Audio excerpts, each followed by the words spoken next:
Good morning. Our in-gathering song this morning is number 361, Enter, Rejoice, and Come In.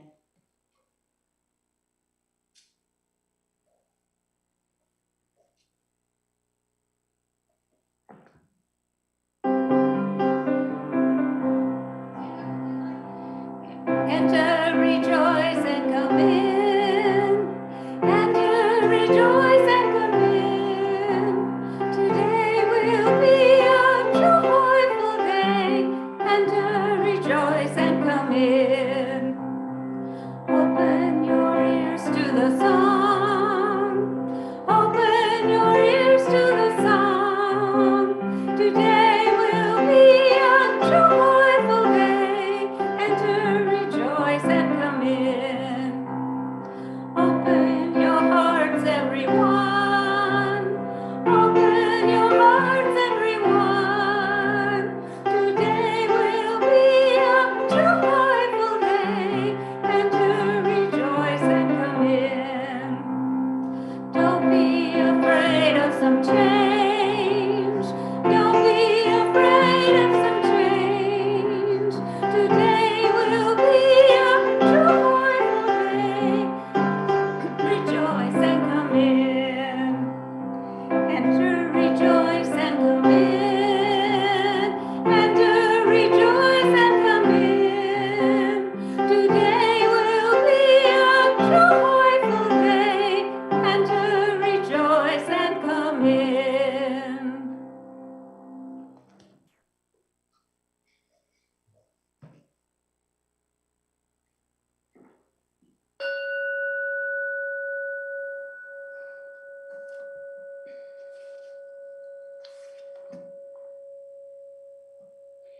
We come to you with gratitude and respect from the land of the Ojibwe, the Ottawa, the Potawatomi, and the Wyandot First Nations, ceded to the federal government in the Treaty of Detroit of 1807. So good morning. Welcome to Community Unitarian Universalism in Brighton, Michigan. My name is Mary Temple. I'm going to be your worship associate today, and so many fine people helped put together the service today. Our Zoom host is Natalie Jewell. Our Zoom usher is Don Reeve. On AV is Joni Grove. Providing music today is Claire Grove, who gives us really amazing songs. And leading us a song is Alice Andrews. And our message today comes from Reverend Sue. So we will try to keep things running smoothly. And you've heard us say this before, but if we have problems, just bear with us. We'll muddle through. So we are a welcoming congregation. All are invited to worship with us, regardless of who you are, why you're here, what you believe, who you love. In this congregation, we believe that every person is sacred and we are all connected. And we welcome all of you to our service, especially those of you who are seeking a spiritual home. And you can learn of many opportunities to be involved in the life of Cub by subscribing to our news email and from our website, cub.org, and that's CUUB.org. So today, we're really pleased to welcome the Flint UU congregation too, to join us in our service. We're not really going to be aware of them so much here, but they will be joining us via Zoom a little bit later on in the service. And we're looking forward to do some combined services with them. Them coming here, we joining their service as well. So just a couple of announcements. I just want to remind you that the technicians are often back there problem solving behind the scenes, and we might not really know what they're doing, but they need to concentrate. So if something's happening, don't feel the need to rush back there. They're on it, and they're happy to talk to you after the service, but they kind of got to focus for right now.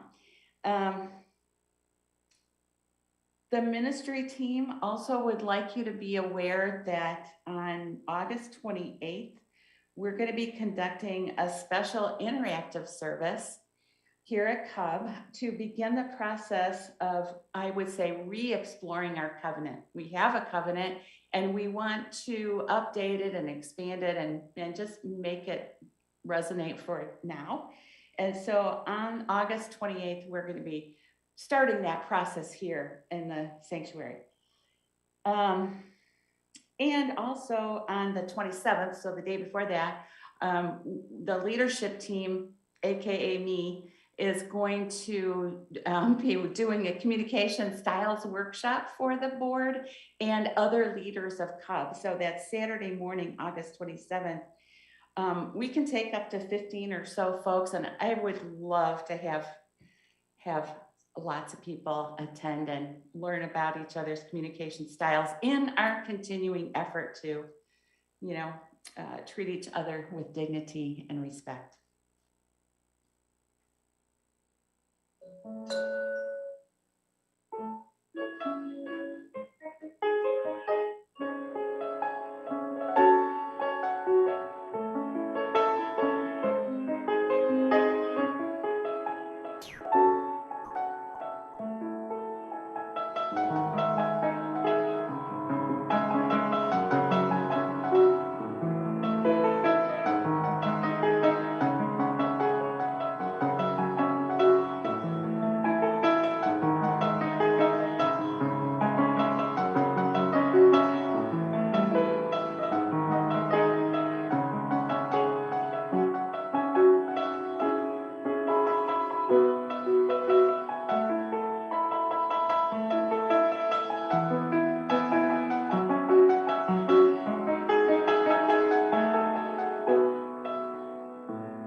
Good morning. Yes, I am Reverend Sue, coming to you from my home studio on my dining room table in Albuquerque, New Mexico, where it is going to be in the high 90s today, but at least it's a dry heat. To build a swing. This is probably a loose translation of words of the Persian poet Hafiz.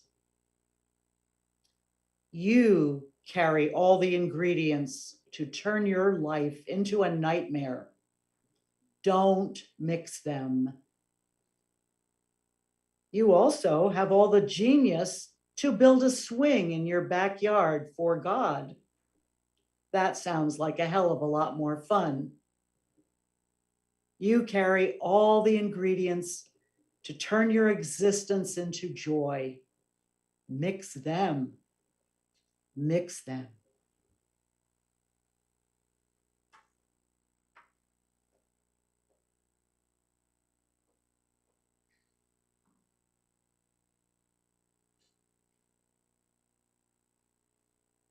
As usual, I always leave one announcement out.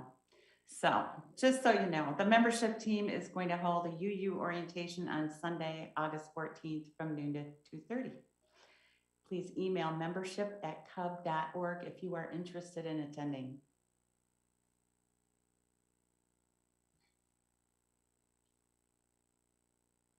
Unitarian Universalist congregations covenant to affirm and promote 7 principles we draw from multiple sources, reflecting religious and spiritual pluralism, which enriches our faith.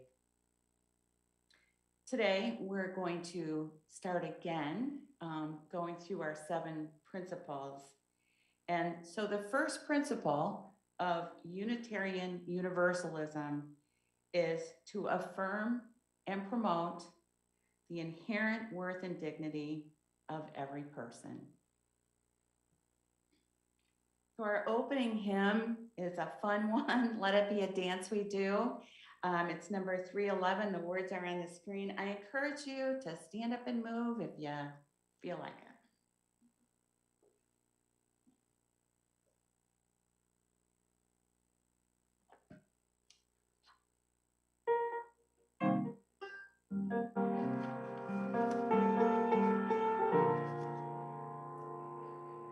Let it be a dance we do.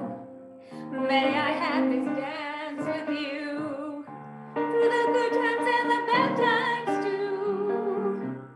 Let it be a dance. Let the dancing song be heard. Play the music, say the words. Fill the sky with sailing birds. Let it be a dance, let it be a dance, let it be a dance. Learn to follow, learn to lead. Feel the rhythm, feel the need. To reap the harvest, plant the seed. Let it be a dance. Let it be a dance we do. May I have this dance with you through the good times and the bad times too. Let it be a dance. Everybody turn and spin. Learn to bend and like a willow with the wind. Let it be a dance. Let it be a dance. Let it be a dance. Child's born and the old must die. A time for joy, a time to cry. Take it as it passes by. Let it be a dance. Be a dance we do. May I have this dance with you through the good times and the bad times too. Let it be a dance. Morning star comes out at night. Without the dark there is no light. If nothing's wrong then nothing's right. Let it be a dance. Let it be a dance. Let it be a dance.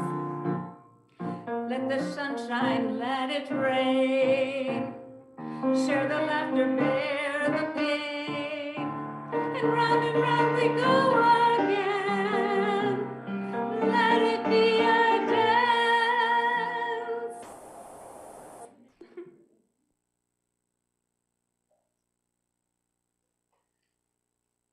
Thank you, Alice. Now it's time for the story for all ages. You're just gonna love this. We have a video today. It's so much fun. What a ride.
to last throughout the years.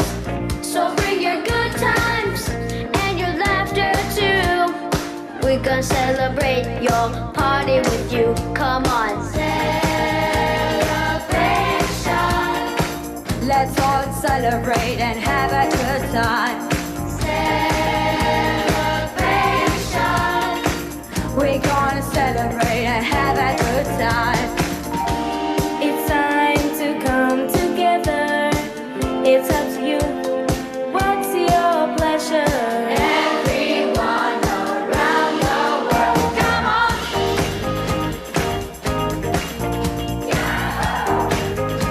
It's your celebration.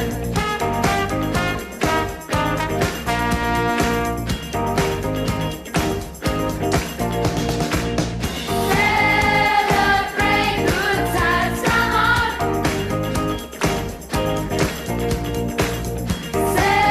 Celebrate good times, come on. There's a party going on right here, a celebration to last throughout the years. So bring your good times and your laughter too. We gon' celebrate your party with you. Come on now.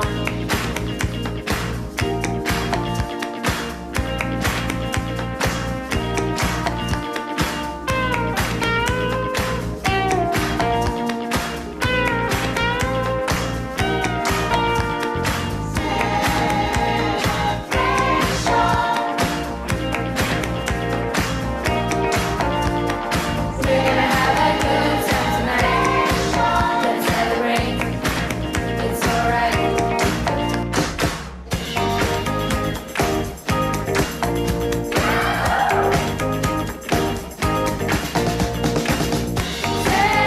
Celebrate good times, come on.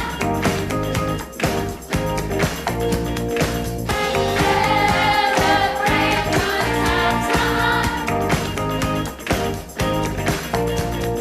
We gonna celebrate your party with you. Come on.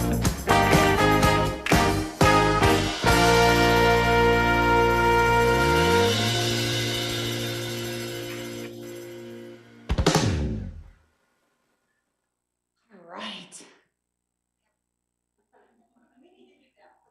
We do. Okay, I gotta catch my breath. All right, so it's time for us to make an offering. Oh, yes. Oh, yeah, let's sing the kids out. Thank you. Go now in peace, number 413. Go in peace. Go now in peace. Oh, man. Love surround you everywhere, everywhere you may go. My voice doesn't go that high anymore. All right. Thank you, Joni. So let there be an offering to sustain and strengthen this congregation, which is sacred and joyful for many of us. It's a community of memory and of hope, and we are now keepers of our dream.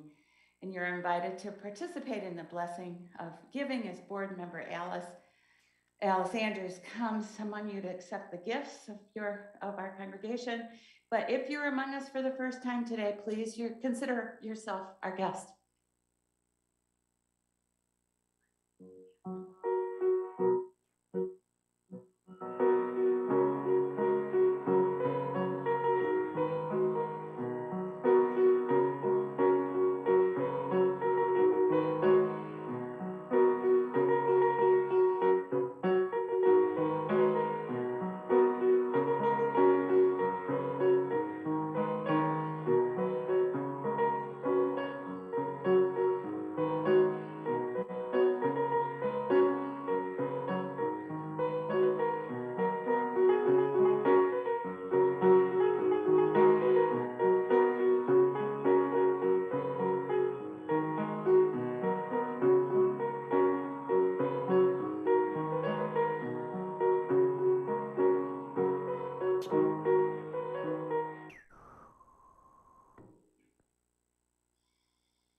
Mindful of the offerings which are happening now virtually and those that are ongoing, let us say together, to the work of this congregation, which is creating beloved community within and beyond our walls, we dedicate ourselves and our offerings.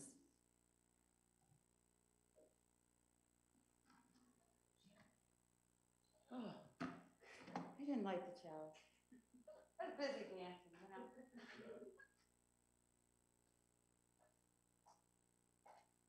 And I didn't even like it. Like I said, it's fun. We're having fun. Hang with us. How about, can we get the chalice right up there, Brian? If not, look at those wonderful tech people. Okay, join with me. Yay! We light this chalice for the warmth of love, the light of truth, and the energy of action.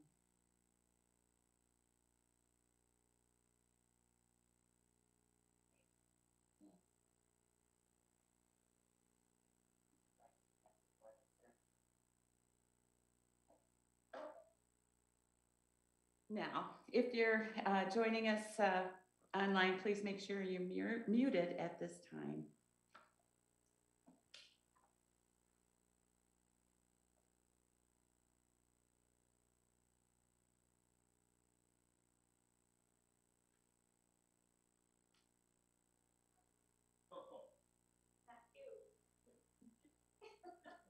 This morning's reading is by someone named Ann Herbert, Recording in progress. who was one of the guiding lights behind the Whole Earth catalogs that I think first started coming out in the around 1970. She died a few years ago, and I've never been able to find any copyright information for this, but I want to make sure she gets credit for it. It's called Snake. In the beginning, God didn't make just one or two people, but made a bunch of us, because God wanted us to have a lot of fun and said you can't really have fun unless there's a whole gang of you. God put us in this sort of playground park place called Eden and told us to enjoy. And at first, we did have fun, just as expected. We rolled down the hills, waded in the streams, climbed the trees, swung on the vines, ran in the meadows, frolicked in the woods, hid in the forest, and acted silly. We laughed a lot. Then, one day, this snake came along and told us that we weren't having real fun because we weren't keeping score. Back then, we didn't know what score was. When the snake explained it, we still couldn't see the fun, but the snake said we should give an apple to the person who was best at playing, and we'd never know who was best without keeping score. We could all see the fun of that. We were sure we were best. It was different after that. We yelled a lot. We had to make up new scoring rules for most of the games. Other things like frolicking, we stopped playing because they were too hard to score. By the time God found out what had happened, we were spending about 45 minutes a day actually playing, and the rest of the time working out the score. God was wroth about this, very, very wroth. God said we couldn't use the garden anymore because we weren't having fun. We told God we were having lots of fun. It wasn't exactly the kind of fun God had in mind, but why be narrow-minded about that? God wouldn't listen. God kicked us out and said we couldn't come back until we stopped keeping score. To rub it in and to get our attention, God said, God told us we were all going to die anyway, and our scores wouldn't mean anything. God was wrong. My cumulative all-time score now is 16,548, and that means a lot to me. If I can raise it to 20,000 before I die, I know I'll have accomplished something. Even if I can't, my life has a great deal of meaning because I've taught my children to score high, and they'll be able to reach 20,000 or even 30,000. Really, it was life in the garden that didn't mean anything. Fun is great in its place, but without scoring, there's no reason for it. God has a very superficial view of life, and I'm glad my children are being raised away from God's influence. We were all lucky to get out. We are all very grateful to the snake.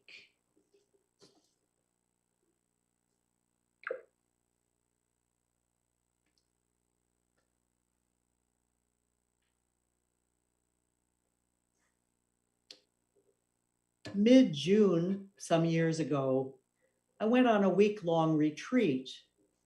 It took place in Vancouver, British Columbia, on the beautiful campus of the university there. One of the elements of this retreat was a full day of silence. It began Saturday evening and was scheduled to end 24 hours later. And truth be told, I wasn't looking forward to this part of the retreat.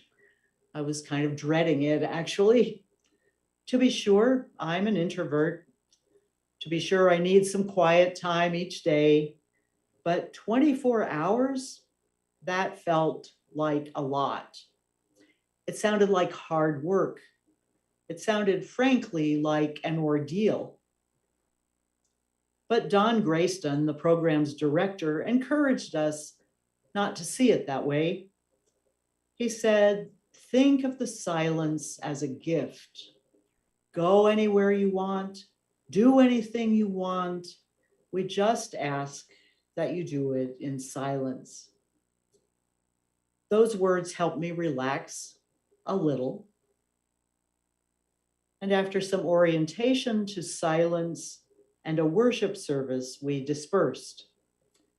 It was a beautiful evening, right around the solstice, and I decided to start by taking a walk outside. And as I left the building, the first thing to catch my attention was a tree, a very tall, very full evergreen tree. I'd passed it dozens of times before without paying much attention to it. But that night was different. The tree seemed to beckon to me.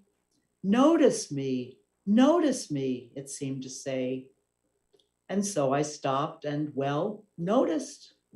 I noticed its height, its fullness, its deep, deep greenness. Yes, you are a beautiful tree, I acknowledged, silently, of course. But that wasn't the end of it. As I stood there, it occurred to me that there was something comical about this tree. Rather than being neat and sedate, it was asymmetrical, a bit droopy. Its branches pointed every which way and absolutely dripped with green cones. And as I stood transfixed, peals of laughter welled up inside me, joyful laughter, not at the tree, but with the tree.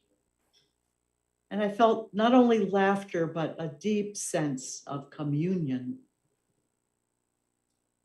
And that was pretty much the way it went for the next 24 hours. I roamed the campus, overwhelmed by the sheer extravagance of it all. Joy and laughter were everywhere. They were in the sky blue pink sunset, in the rose garden full of blooms, in the bulge-eyed, slow-moving koi in the Japanese garden. Everywhere there was mirth. Everywhere there was ecstasy.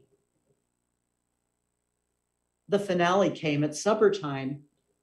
As I sat on the lawn outside the student union with my sandwich, I watched 3 crows. They had discovered an abandoned half-eaten box of onion rings, and the crows made an elegant game of fighting over this treasure. One crow would sneak up on another and snatch one of the onion rings, and the other would give chase, cawing in indignation. And then the third crow would take the lead and snatch the onion ring, and the game would start all over again. As I watched and laughed, I felt deep inner healing from 60-hour work weeks and too long to-do lists. And in that moment, a new way of seeing took root in me. At the heart of life is play. In the midst of creation, we are invited, even called, to play, to laugh, to enjoy, to frolic. Play and laughter are not a pleasant distraction, making reality bearable, so-called. Rather, and I invite you to consider this, play and laughter lie at the core of reality. It turns out, none of my ideas are really original, and this one is definitely not a new idea. Meister Eckhart, one of the Rhineland mystics, said this in the 1300s. He wrote, "In the heart of the Trinity, the Creator laughs and gives birth to the child. The child laughs back at the Creator, and together they give birth to the Spirit. The whole Trinity laughs and gives birth to creation." And of course, I'm a UU, and so are you, most of you at least, but that's still a pretty good argument for the Trinity. Meister Eckhart was declared a heretic by the church, but even the Orthodox can't dismiss Thomas Aquinas, who was not only a saint, but a doctor of the church. Aquinas had this to say: "The goal of the contemplative life is pleasure. Pleasure, not asceticism, not virtue, not morality. From pleasure," Aquinas said, "love comes about." And neither of these medieval thinkers got that out of the blue. Although it's been in eclipse for a few centuries, this idea is still thoroughly rooted in biblical tradition. For instance, the Hebrew prophets describe the time to come, the redeemed time, as a time of joyous feasting, of making merry and dancing. And the Song of Songs, also in the Hebrew Bible, is beautiful, ecstatic, erotic poetry. And then there's Jesus of Nazareth in the Christian scriptures. As far as anyone can tell, Jesus never turned down an invitation. Over and over, his message was, the kingdom of God is a party. And he also reminded people, the Sabbath is made for humans, not humans for the Sabbath. In other words, the day of rest is intended to liberate us, not to enslave us. The Gospel of Luke tells the story of 2 sisters, Mary and Martha. Jesus pays a visit to them, they are his friends. And in the story, Mary joins the whole group who are gathered around Jesus, listening to the stories he's telling. But Martha is distracted by much serving and mad at her sister for not helping. Martha expects Jesus to take her side in the argument, but Jesus encourages her not to work so hard and to come join the party, and praises Mary for choosing well. Now, I grew up in a Protestant church, and fairly mild Calvinist church, not a heavy-duty one. And I heard many Bible stories about Jesus there, but I was never told the one about Mary and Martha. How about you? If you were raised Christian, did anyone ever tell you that story? In Sunday school, did you ever get the message that it's okay sometimes to just be, to attend to the life of the Spirit? Or did you get a different message? Rather than the Song of Songs, perhaps you were quoted the book of Proverbs, which cautions against idleness. My friend Robert Jonas talks about this. Jonas grew up as a Lutheran in Wisconsin, not a Calvinist, and he writes, "No one ever told me that there was a spiritual dimension in the expectant silence of waiting for a cedar waxwing to come back for more berries. I thought that when I sat silently on a log, waiting to hear Canada geese pass overhead, I was doing something I should be ashamed of, doing nothing. I was a good Lutheran, and doing nothing was just being lazy, practically a sin." Now, when we all grew up, the Gospel of Aesop may have been practiced more than the Gospel of Jesus. Actually, it was probably the Gospel of Aesop according to capitalism, since the English translations of this Greek fabulist tended to take liberties with Aesop's terse Greek. A case in point is the fable of the ant and the grasshopper. In the fable, you may recall, the grasshopper plays and sings all summer long, while the ant industriously gathers food. And when winter comes, the grasshopper is near death and asks the ant for help. But the ant turns away and says, "Since you were foolish enough to sing all summer, you must dance supperless to bed in the winter." Now, on one level, this fable is true to nature. I'm sure we've all watched ants relentlessly gathering food, and grasshoppers tend not to overwinter. They die when it gets cold, leaving their eggs behind to continue the species, but not continuing as individuals. But if this is supposed to be a teaching fable, what exactly does it teach? And do we want the ant as a role model? English writer Catherine May remembers, "Even as a child, I remember being outraged by the ant's behavior. I still feel the shock of it now, the brutality of those ants and the simple need of the grasshopper." She goes on, "It struck me that the ants had missed an opportunity to make a productive trade, the entertainment of a singing grasshopper while they worked in return for a small amount of food in the winter." And Anglo-American culture is clearly skewed to the ant side of the equation. It's worth noting that in America, leisure time has shrunk drastically in the past generation or two. And this is ironic, since in the mid-20th century, futurist thinkers were predicting that we would have too much leisure by now. In her book, The Overworked American, Juliet Schor pointed out that in the late 1950s, the 4-day work week was thought to loom on the immediate horizon for just about everybody.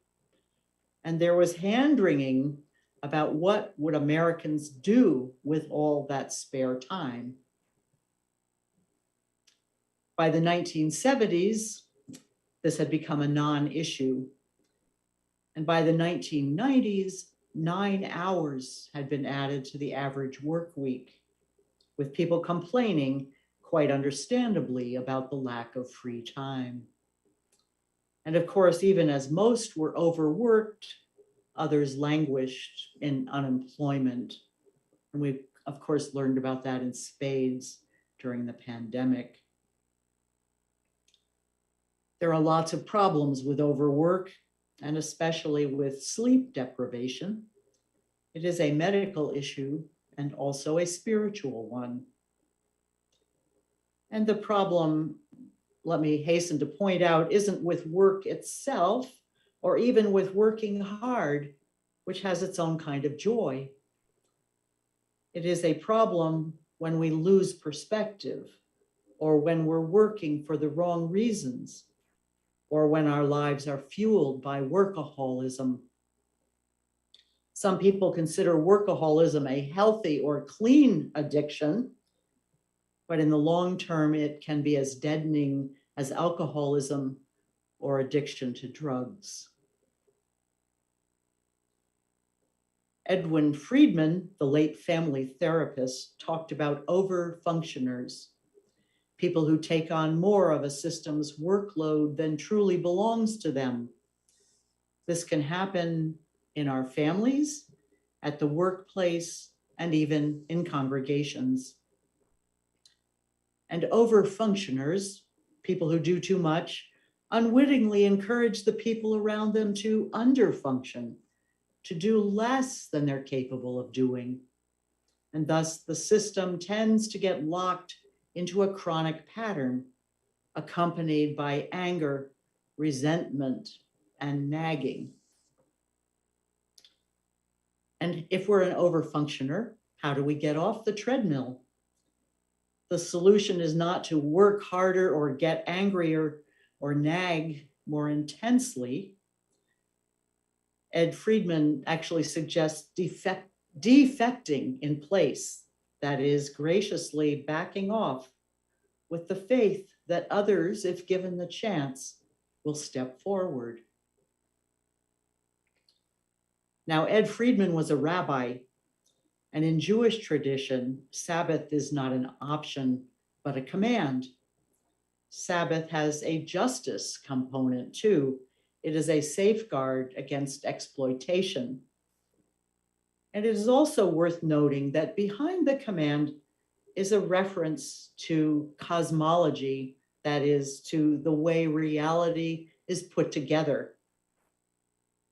In the beginning, in other words, even God didn't work all the time, but rested on the seventh day. In other words, Sabbath is woven into the very fabric of the universe. There's a pattern of work and rest, a Sabbath rhythm that connects us with the heart of life and makes us whole. If work has taken over our lives, then maybe we're no longer fully alive. We are divorced from our soul life, cut off from the springs of our inner being. And that, I think, is what the myth of the fall is really about from Genesis. And the snake reading, which is adapted from that, may be lighthearted, but Ann Herbert is right on target, I think.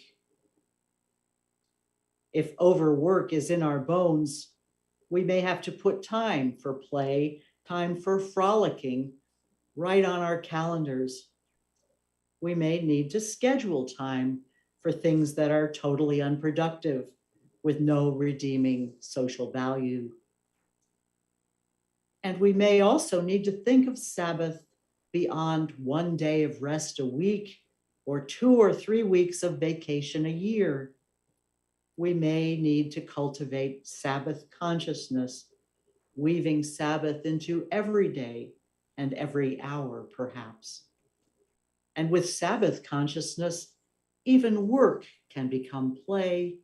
It can even become prayer. What about Cub and UU Flint? As spiritual communities, we're called to embody visions of what the world could be. As Gandhi said, we're called to be the change that we want to see. And so one thing we can do as people of faith, even as we work for justice and love, We can be careful not to fall into lockstep with workaholic culture. We can make sure our congregational work is spiritually nourishing for everyone. And we can make sure that no one burns out from carrying too much of the load. We can also weave playfulness into everything we do together. We can make sure that everybody has a chance to frolic. And if we do this, we'll be part of what the rabbis called tikkun olam, the healing and repair of the world. We'll also have a lot of fun together, just as the Creator intended. May it be so.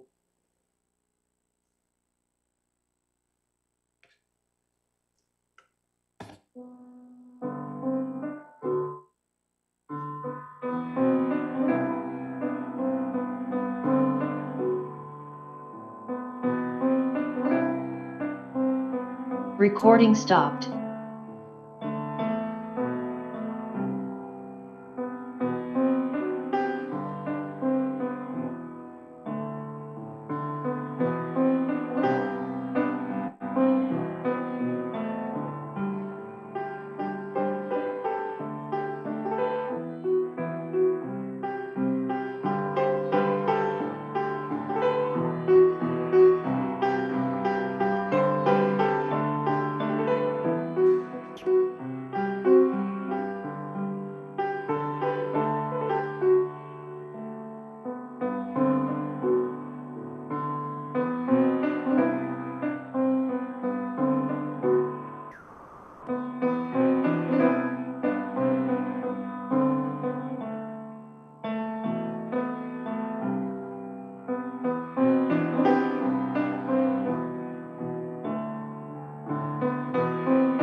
We set aside a few moments in every service to share important moments in our lives.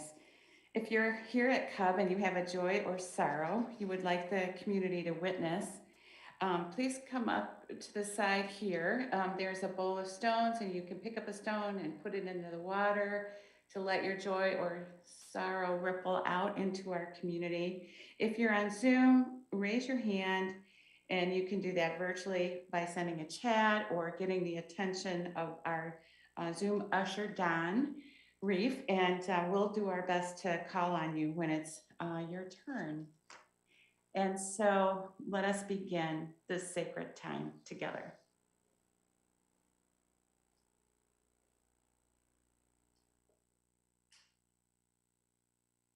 Hi there, I'm Jeanette Darby, and yesterday I had the biggest joy ever. I got to spend 2 whole hours with my oldest daughter, and we were walking downtown Brighton when she led me to this thing that she called the fairy garden.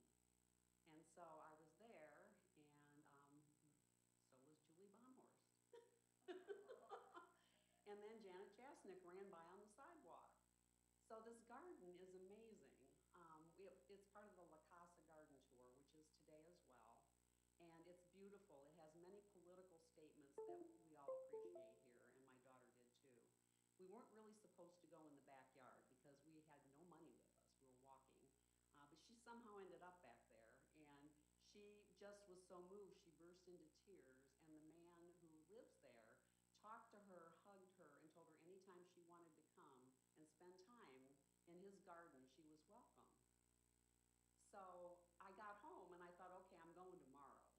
to go, and I don't care if this is the only garden I see. So I looked it up. I thought, this rings a bell. I looked in our directory, and it is Cindy and Rich Adams. It's the Adams Garden, and it's right in our own downtown. And it just was amazing to me. The synchronicity of all this was just incredible. So, thank you.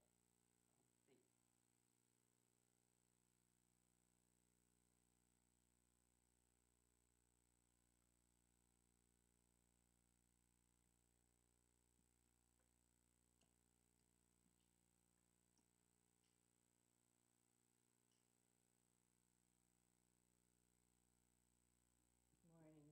I'm Julie Bonhorst, and I want to lift up Autumn Walksney this morning. Autumn is on a journey with her cancer. She's 19 years old, and she grew up in this community. She's at U of M Hospital now, I believe. So hugging that family in love and strength. And I want to lift up my sister-in-law, Sue Bonhorst. I've been up in Traverse City with my brother, Tom, for some time this summer. She was diagnosed with Alzheimer's about 5 years ago, and we have found a really lovely home for her up there. So that's a relief and a sadness. And thirdly, as daughter of the universe, my travels will continue, and I'm going to Colorado again on Friday to see my son and my granddaughter, and then to go frolicking up in the Rocky Mountains for a couple of weeks, so yay. But I did make a reservation. I'm driving out. I made a reservation in North Platte, Nebraska for next Friday night, and it's going to be 104 degrees, so wish me luck and hope my car doesn't overheat. Thank you.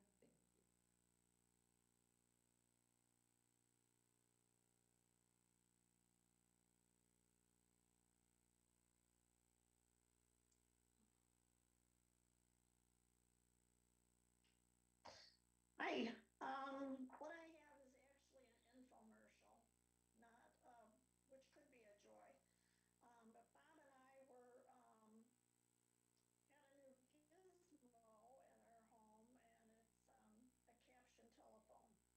And if anybody's interested in it, it's called a CapTel telephone, and it's free of charge, by the American for Disabilities Act. And that's backwards. The number, if you're interested, is to call Jennifer Whelans, 248-550-6866. And you need a land phone as well as Wi-Fi in order to use the caption telephone. But when you're, it does just what it says. It's a caption telephone, and it displays the conversation right on the screen of this phone. So I thought maybe somebody there might be interested in that. That's it. American for Disabilities. So I thought somebody there might be interested in it. More of a joy. But after being my daughter, her wife, their 2-month-old baby, and their dog get all moved into.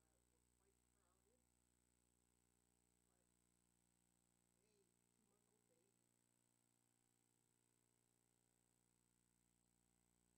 But hey, 2-month-old baby.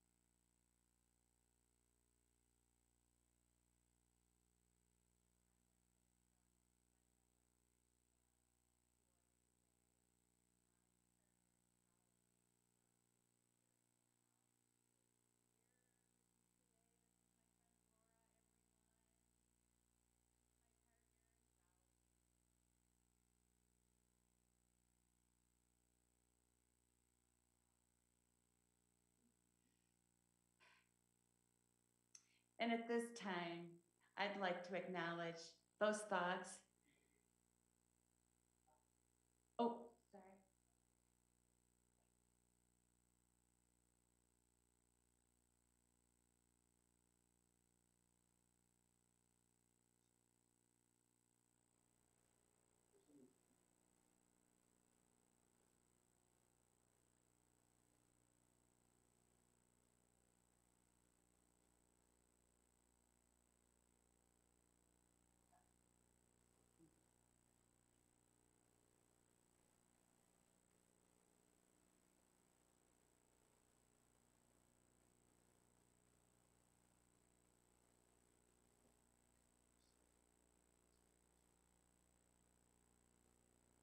Okay, so just recognize.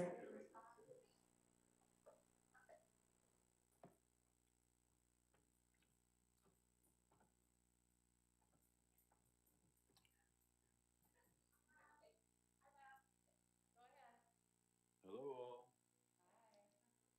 Hi, this is Bob, and Beth is here somewhere. And our daughter and son-in-law and granddaughter are with us today, so we've been kind of in and out. Just reveling in the joy of having them with us after 3 years. So that's all. Just happy about that. Bye. Thank you, Bob. And at this time, I will acknowledge the thoughts that remain unspoken.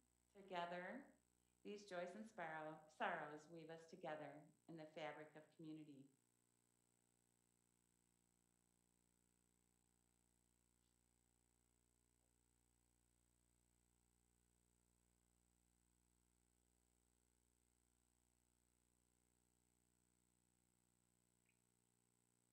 Holding these joys and sorrows in our hearts,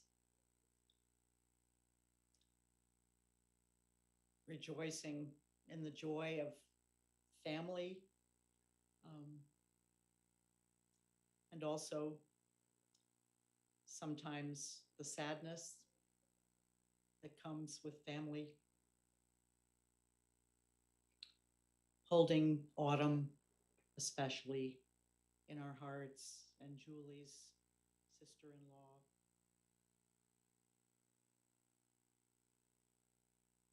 Giving thanks for the technology that allows us to come together on Sunday and also allows for enhanced ability to understand and hear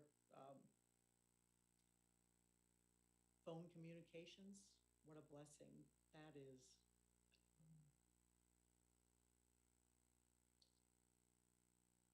Giving thanks for the presence of members of the Flint congregation with us. Let us pause in meditation.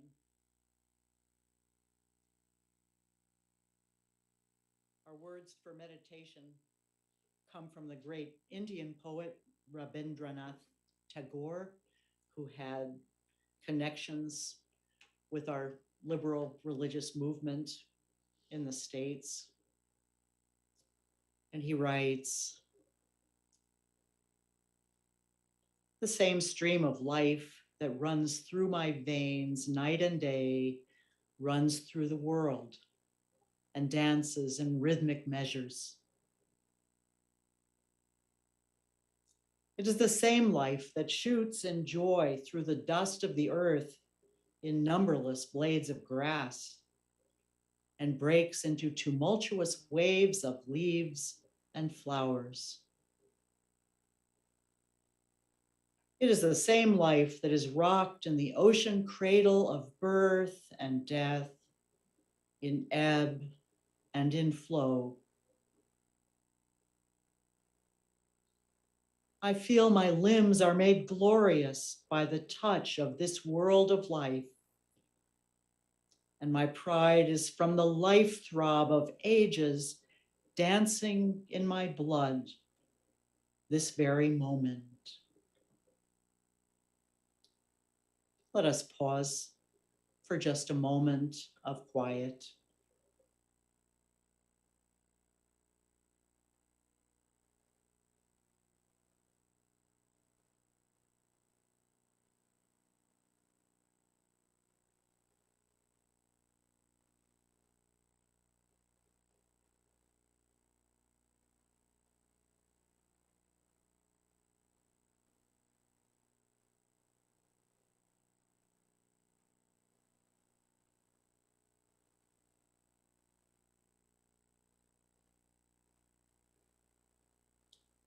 peace and blessings be with you all.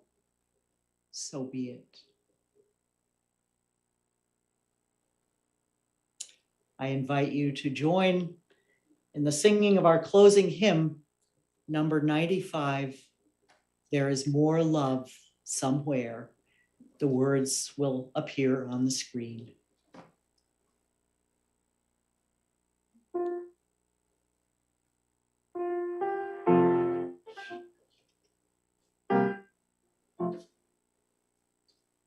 There is more love somewhere. There is more love somewhere. I'm gonna keep on till I find it. There is more love somewhere. There is more hope somewhere. There is more hope somewhere. I'm gonna keep on till I find it. There is more hope somewhere. There is more peace somewhere. There is more peace somewhere. I'm gonna keep on till I find Thanks for joining us today. it. There is more We did have a little bit of technical difficulties, but it sounds good. There is more joy somewhere. There is more joy somewhere. I'm gonna keep on till I find it. There is more joy somewhere.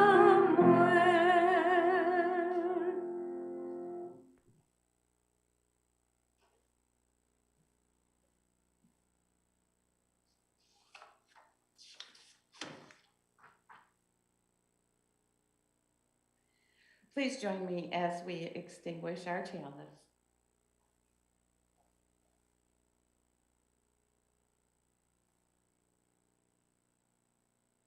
I know the words are going to be there shortly. We extinguish this flame, but not the light of truth, the warmth of community, or the fire of commitment. These we carry in our hearts. We act together.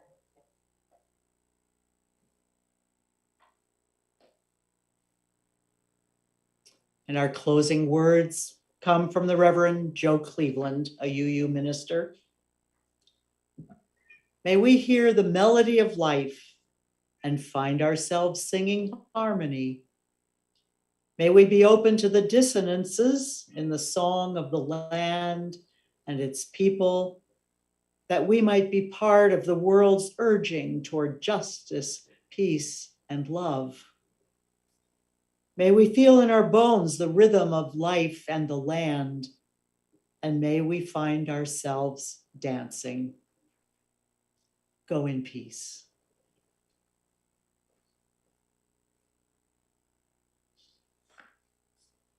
Our service has ended, and you are welcome to join us for a little dance in the social hall or here. Thank you, everyone. I will be ending this service at this time. Thank you for joining us. Maybe next time we'll be able to join in with Zoom and be a part of this live. That would be awesome. Thank you again for being with Unitarian Universalist of Flint. Have a great day.